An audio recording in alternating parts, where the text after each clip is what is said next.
People had nothing but loving things to say both about Meshay and Layla. Some of them told me they didn't know them personally, but wanted to show their support in any way that they could after hearing the heartbreaking story of their disappearance and now death.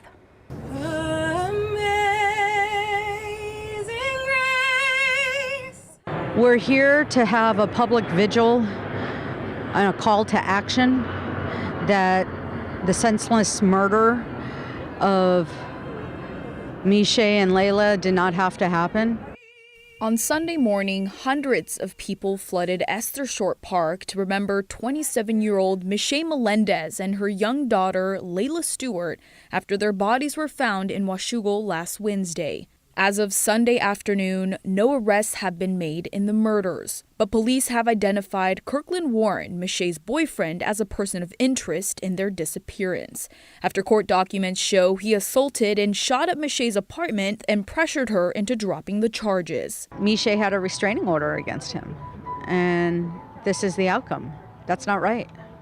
Michelle Bart is the president of NW Cave, a Vancouver nonprofit that educates and prevents violence and exploitation against women and children. She says this case has been one of the hardest she's worked on, as it hit her on a personal level.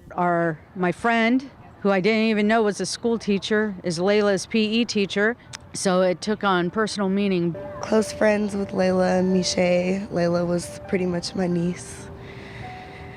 So yeah, this has been very heartbreaking.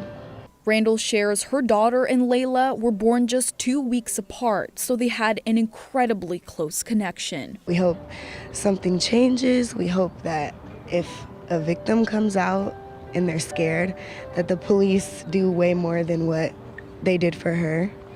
The Vancouver mayor and police chief spoke at the vigil and shared their condolences with the family, alongside Representative Sharon Wiley and Senator Linda Wilson, who sponsored the Tiffany Hill Act, a bill that orders domestic violence abusers to wear a GPS ankle monitor to notify the victim when their abuser is close by. This can't keep happening, and I can't imagine the call or the knock at the door when you're told that your family is gone.